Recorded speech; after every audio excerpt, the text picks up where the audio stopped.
What's up, guys? It's Kyle with Never Hedge, and I'm bringing you our course breakdown for the Detroit Golf Club. This is the home of the Rocket Mortgage Classic. It's another easy course. Members enjoy the luxury of playing on two signature golf courses designed by architect Donald Ross, the legend behind many of North America's premier golf courses. Detroit Golf Club is proud to be one of less than 20 golf clubs around the continent, which showcases two 18-hole Donald Ross courses, restored to their original glory. Our celebrated courses have welcomed numerous professional golfers over the years, including modern-day professionals during the first ever PGA Tour event to be held in the city of Detroit. So this is going to be an easy course. They're coming off an easy course at the Travelers, moving to an easier course. Guys hit as low as minus 25 here. Last year, Bryson and Matthew Wolf took advantage and bomb and gouged this thing. As you can see from the overview, if you just look around the course, they're all crammed. It is right in the city, so all the holes are right on top of each other. So if you miss, you're likely to find yourself in the fairway on another hole, which is not necessarily a bad thing. So guys are going to go low. It's basically going to come down to whose putting is the best this week. I think this is a week to maybe fade some top golfers because just about anyone can actually win this thing. All right, let's check out the course. So we go to the first hole. Let's zoom in, show you guys. So you got pretty wide open fairway here, not too many trees. Donald Ross courses always feature a lot of trees, which you will see in this course, just not on this hole. Bunkers on either side of the fairway, small little bunker here, and then the green is lined with 3 bunkers. The hole description: our opening hole on the north course, which most of the tournament will take place on the north course. So that is what we are featuring right now, north course at the Detroit Golf Club. Our opening hole on the north course generally plays into prevailing winds. 3 strategically placed fairway bunkers make tee shot placement a premium, allowing the players a short iron into a well-guarded, undulated green. So that's the first hole. Hole number 2. This is going to be a par 5. Long hitters will have a go at it in hopes of reaching this green in 2 on this long, narrow par 5. Players not able to reach the green with 2 will need to avoid a left-hand-sided cross bunker inside 100 yards. An accurate approach shot to the small, contoured green is required in hopes of securing a birdie on this hole. This is a bomber's hole. As you can see here, if you can miss, yes, you'll have to hit it over the trees, but there are fairways either side, and players have no problem popping it up over these trees. Most of these bunkers will not come into play, as players will either hit it over or lay up. Should be a scoring hole. Go to hole 3. Hole 3 is a par 3. Zoom in, show you guys. It's only 167 yards. Could be possibly be a hole-in-one hole. The uphill hole plays slightly longer than the yardage. A back hole location can produce difficult putting conditions as the spine runs through that area of the green. This hole is recreated on the Ross Memorial Course on Boyne Highlands in Harbor Spring, Michigan. There are bunkers all around the green. These are going to be smaller greens, so hitting them will be premium. Fourth hole is going to be a par 4, 435 yards. And accuracy off the tee will be important on this one, as the trees really do come to play here. It is a narrow fairway. To clear approach of 2 tired greens, the player will need to keep to the left side of the fairway. A player making a birdie here will pick up a stroke on their opponent. They're saying this is going to be one of the harder holes, and you can see why. It's very, very narrow. Zoom in. There's actually a hidden bunker right here, right where you'd like to hit it. Scroll in. It's amazing this is in Detroit too, by the way. Don't think of golf courses in Detroit, do you? Hole number 5. This is going to be another par 5. It's 514 yards. Being accurate off the tee, again, important. As you can see, it is tree lined on both sides, narrow fairway. There are bunkers in play. Most golfers in the PGA will be able to hit this in 2. It's another scoring hole, just like all the par 5s are nowadays. Guys are going to score. Let's move on to hole 6. And hole 6 is a par 4, 372 yards. Driver may not be off the play for everybody, but bombers like Bryson and Wolf will certainly try to drive this, at least get it close. There are bunkers lining the fairway and the green. Trees are heavy, but like I said, if you miss to the right, especially on this hole, you can't miss to the left because it's lined with houses. But if you miss to the right, you end up in the green over here, and you'll have a nice, easy shot over the trees to the green. So guys won't be too concerned with the 6th hole, at least going for it, because it is short. 7th hole is a par 3. It's a longer par 3, 207 yards. I guess not too long for the pros, but long for me. I don't have a club for that, turns out. So another narrow one. There are bunkers in play. This beautiful, slightly downhill par 3 will play about a half a club shorter than the yardage. The difficult undulating greens will put putting at a premium. A birdie here is a bonus. So they're saying this is going to be another one that'll be harder to score on. I think you'll see a lot of pars, doubtful bogeys. Hole number 8.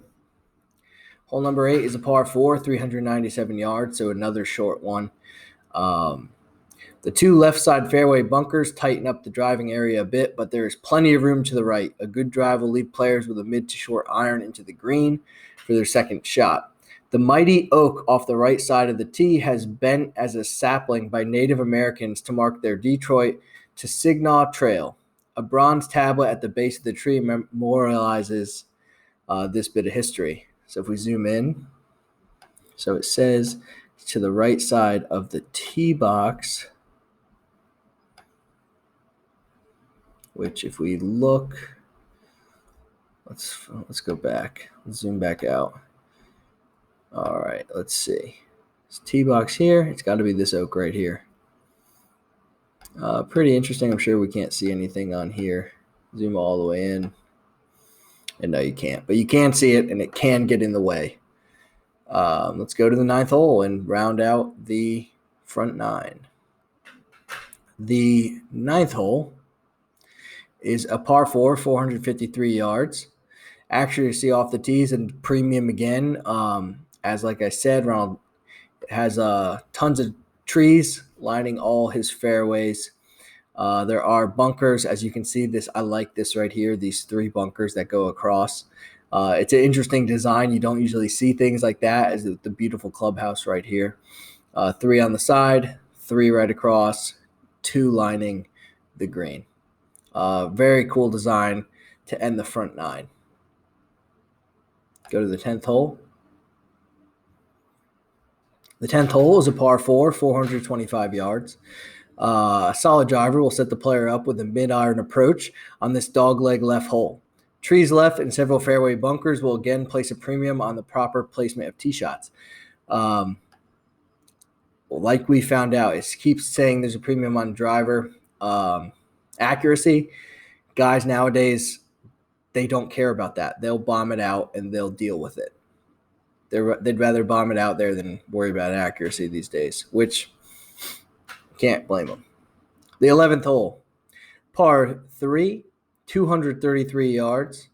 Birdies are hard to come by on the longest of the 4 par 3 holes on the north, guarded by 2 bunkers. This green looks relatively simple from the tee. However, closer inspection will reveal a front bowl and several places to hide the hole location. This will be one of the harder holes on the entire course. Don't think we'll see many birdies. Par will be a good score. 12th hole is a par 4, 459 yards. This is wide open. You can see not much going on. We do have a bunker here. There are trees on the left, but this is a pretty open, straight shot. Another scoring hole. It is a longer par 4 for the hole, but not for the PGA in general. I think they'll score big time here. Move on to the 13th. A short par 4, 393 yards. This dog leg right, as you can see here, moves on to the right, guarded by 2 bunkers, tree lined everywhere. You can hit safely onto the 12th fairway and have a nice clean shot over. I think that we will see that quite a few times. But ideally, golfers will lay up to about here, have a nice short shot in, and birdie this hole. Move on to the 14th. 14th hole is another par 5. There is water involved on this hole. First water that we see. There's not much water going on. Big hitters will normally have a go at this green. It is par 5, 498 yards. But there is a penalty area short of the green. A layup shot can be challenging as the players will need to avoid a cross bunker on the right and the penalty area on the left. Once on the green, putting won't come easy on this large undulating surface. So this is another scoring hole. Guys are going to drive this thing. There is the water. I'm sure we'll see people in the water. I'd be in there. But there are bunkers. Like I said, you could hit the cross bunkers here. The green is huge, which is different for this course. Most of the greens are small. Let's move on to the 15th hole. The 15th is another par 3. It's a shorter par 3, 160 yards. It's longer than it looks. Many shots have plugged under the front lip, trying to squeeze the tee shot into front hole location. Players will normally be hitting mid to short irons into this small green. There are bunkers all over the place. But I think we will see guys going right at the pin. It's a short par 3. 16th hole. On the 16th, it's a par 4, 403, wide open. 16th is another scoring hole. There are bunkers on either side of the green and either side of the fairway, but look how open that is compared to everything else with the trees. 16th will be a score. 17th hole. Again, 17. Pretty wide open with the trees, except when you get closer to the green. There are a ton of bunkers here. The early ones should be avoided. It's a par 5, 577 yards. So the main key here is with the bunker placement. But I think we're going to see a lot of scoring going in 16, 17, and 18. So take you to the 18th hole. The 18th is a par 4, 420 yards. This great par 4 finish has a diagonal penalty area that will dictate strategy from tee to green. With fairway bunkers left and right, a tee shot in the fairway will be most important, leaving long to mid irons into the green. However, once on the green, the fun has just begun. Players will be faced with possibly the most difficult putting surface on the course. The 1992 USGA Mid-Amateur Championship was decided by a 4-putt on this green. That'll be fun. It'll be a lot of fun to watch players struggle on the greens this week. Like I said, I think this will turn into a putting competition because everyone's going to be able to score. It will be a fun week. I tend to like the harder courses. I don't like seeing minus 25s up there. Let's just root for anyone but Bryson. All right, guys. Hope you like this course breakdown. Like and subscribe.